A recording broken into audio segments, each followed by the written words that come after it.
Hello, అందరికీ నమస్కారం. కొన్ని వీడియోలు చూసినప్పుడు చాలా ఆనందంగా ఉంటుందండి. చాలా తృప్తిగా ఉంటుంది. మనకు కొన్ని పరిమితులు ఉంటాయండి. నేను ఒక విషయం ఒక వీడియోలో రీసెంట్‌గా చెప్పాను. కొన్ని 4 గోడల మధ్య మాట్లాడేటివి ఉంటాయి. కొన్ని బయటికి చెప్పేవి ఉంటాయి. కొన్ని బయటికి చెప్దామని ఎన్నో సార్లు అనుకుంటాం. కానీ వద్దు చెప్పకూడదు. ఎందుకంటే మనకు వేరే వాళ్ళు ఒక విషయం చెప్పినప్పుడు ఎవరితో చెప్పొద్దు అన్నప్పుడు మనం అది చెప్పకూడదు. అన్ఎథికల్. కానీ మనం మనసులో ఎన్నో రోజుల నుంచి దాచిపెట్టుకున్న విషయాన్ని ఎవరైనా చెప్పారనుకోండి, వేరే వాళ్ళు దాన్ని రివీల్ చేశారనుకోండి, అబ్బా! చెప్పారా అన్న ఆనందం కలుగుతుంది, తృప్తి కలుగుతుంది. సో అలాంటి విషయాన్నే ప్రొఫెసర్ నాగేశ్వర్ గారు చెప్తున్నారు. ఒక్కసారి వినండి. నాకైతే చాలా ఆనందంగా అనిపించింది. ఎందుకంటే నేను ఆ విషయాన్ని చాలాసార్లు చెప్పాలనుకున్నాను. కానీ చెప్పడం బాగుండదు, వద్దు అని చెప్పేసి ఆగిపోయాను. ఒకసారి నాగేశ్వర్ గారు ఏం చెప్తారో వినండి, తర్వాత మనం మాట్లాడుకుందాం. జనసేన నాయకులు పవన్ కళ్యాణ్, నాదెళ్ల మనోహర్ ఇతరులు వెళ్ళి అమిత్ షాను కలిశారు. నాకున్న హైలీ ప్లేస్ సోర్స్ చెప్తున్నా. అమిత్ షాను కలిసి మనం జగన్ ను లోపలయ్యాలి, జగన్ ను మా వాళ్ళు ఒత్తిడి తెస్తున్నారంటే అమిత్ షా చెప్పింది ఏంటంటే, రాజకీయాల్లో ఇన్స్టాంట్ ఫ్రెండ్ ఉంటాడు, లాంగ్ టర్మ్ ఫ్రెండ్ ఉంటాడు. Telugu Desam instant friend, Jagan long term friend. Chandrababu నాయుడుకు ఆయన అంటే శత్రుత్వం ఉండొచ్చు, మనకెందుకు ఉండాలి?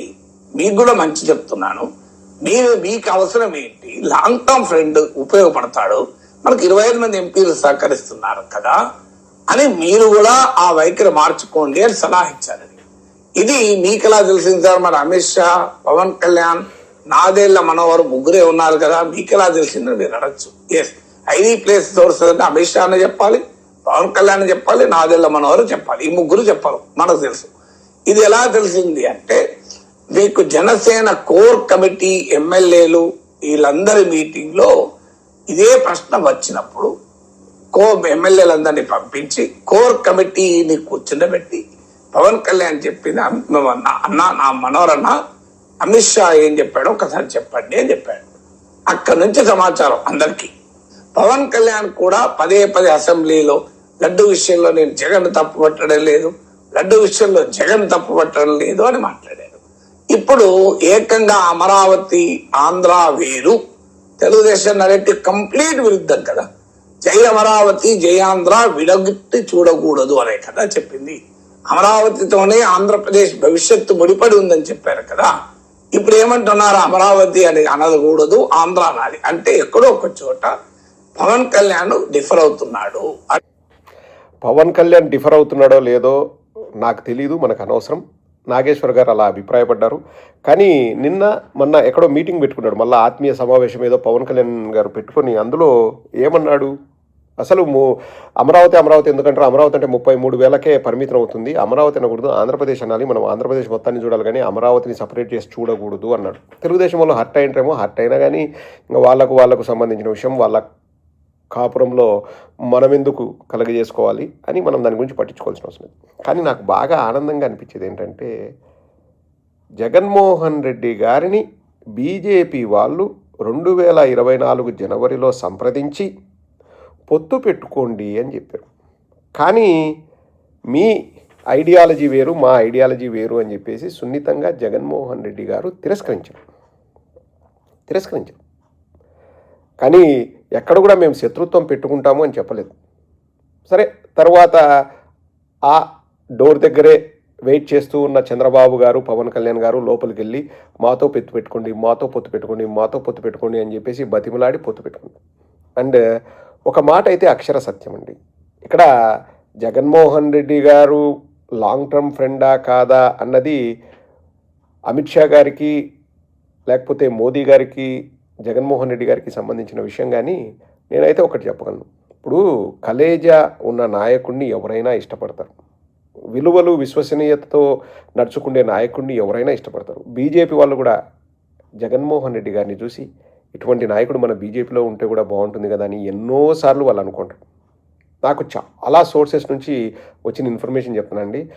జగన్మోహన్ రెడ్డి గారంటే నరేంద్ర మోడీ గారికి అమితమైన అభిమానం. మీరు ఏ సభ అయినా చూడండి, ఏదో ఇంకా అనాలి కాబట్టి ఒక 2-3 మాటలు జగన్మోహన్ రెడ్డి గారి గురించి అంటారు కానీ ఎక్కడ కూడా జగన్మోహన్ రెడ్డి గారి గురించి పెద్దగా విమర్శలు చేయరు. అండ్ జగన్మోహన్ రెడ్డి గారు కూడా నరేంద్ర మోడీ గారి పైన పెద్దగా విమర్శలు చేయరు. మేము ఏదైనా ఒక మాటకు కట్టుబడి ఉంటే మేము దానికి అత్యంత ప్రాధాన్యత ఇస్తాం. చంద్రబాబు నాయుడు లాగా ఎత్తే సంఖ దిగే సంఖ, ఎక్కే సంఖ దిగే సంఖ, ఇట్లా మా ఆలోచనలు ఉండవు. చంద్రబాబు నాయుడు ఇంతకుముందు నరేంద్ర మోడీ గారిని అలాగే అమిత్ షా గారిని ఏమేమి మాట్లాడినారో మనం అంతా చూసాం. అమిత్ షా గారి పైన రాళ్ళేశారు తిరుపతికి వచ్చినప్పుడు. నరేంద్ర మోడీ గారిని ఏకంగా where is Narendra Modi's wife, I'm asking who is Narendra Modi, నాకంటే బాల్ బచ్చా అది ఇది అన్నట్లు ఏదో మాట్లాడాడు ఇంతకుముందు.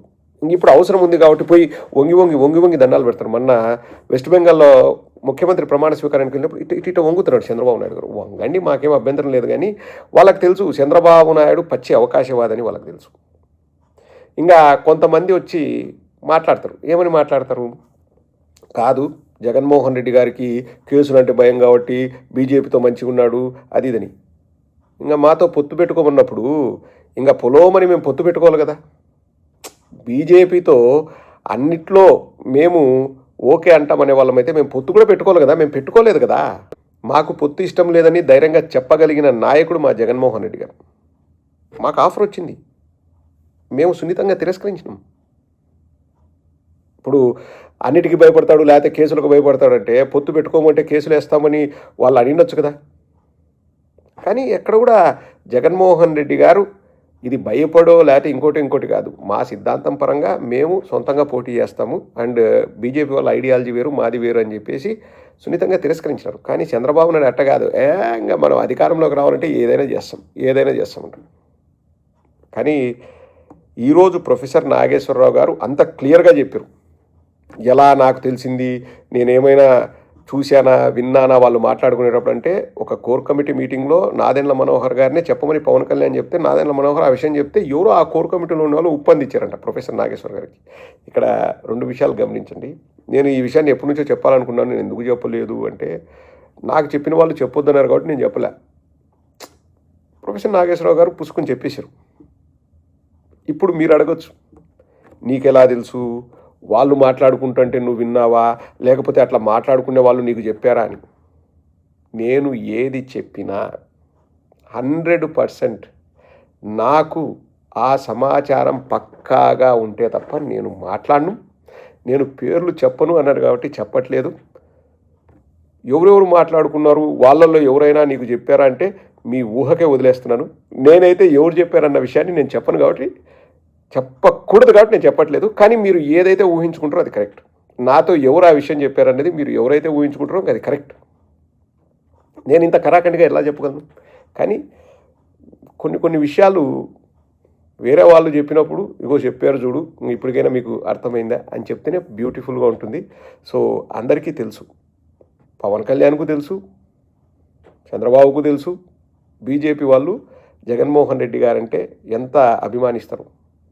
మేము రాష్ట్ర ప్రయోజనాల కోసం మేము సపోర్ట్ చేస్తాం, బయట నుంచి సపోర్ట్ చేస్తాం అని అన్నిటికీ చేయం.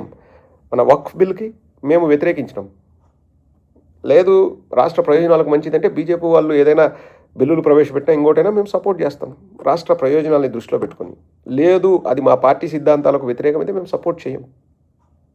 కానీ ఈ అభిమానం అన్నది బీజేపీ వాళ్ళకి జగన్మోహన్ రెడ్డి గారిపై ఉన్న అభిమానం అన్నది రాజకీయాలకు అతీతమైందండి. అంటే ఏదో ఈరోజు లాభం చేకూర్చుతుంది కదా మనం పొత్తు అట్లా కాదు. క్యారెక్టర్, క్రెడిబిలిటీ, కమిట్మెంట్ ఉన్న నాయకుడు జగన్మోహన్ రెడ్డి గారు కాబట్టి ఎవరైనా ఇష్టపడతారు. ఈ పచ్చ మీడియా తెలుగుదేశం వాళ్ళు ఆ కథలన్నీ వండి వాడ్చి అనవసరంగా ఏందేందో జగన్మోహన్ రెడ్డి గారి గురించి నెగిటివ్గా చెప్పాలని ప్రయత్నం చేసి రుద్దాలని చూస్తారు. కానీ సత్తా అనేది ఈరోజు ఉండి రేపు వెళ్ళిపోయేది కాదు. ఆ సత్తా ఏంటో మళ్ళీ 2029లో అందరికీ తెలుస్తుంది. మరీ ముఖ్యంగా చంద్రబాబు నాయుడుకు తెలుస్తుంది. క్రెడిబిలిటీ అంటే ఏంటి, కమిట్మెంట్ అంటే ఏంటి, ఒక మాట మీద నిలబడ్డం అంటే ఏంటనేది 2029లో ప్రజలకు ఆల్రెడీ అర్థమైంది. చంద్రబాబుకు అర్థమయ్యేలాగా తీర్పునిస్తారు 100%.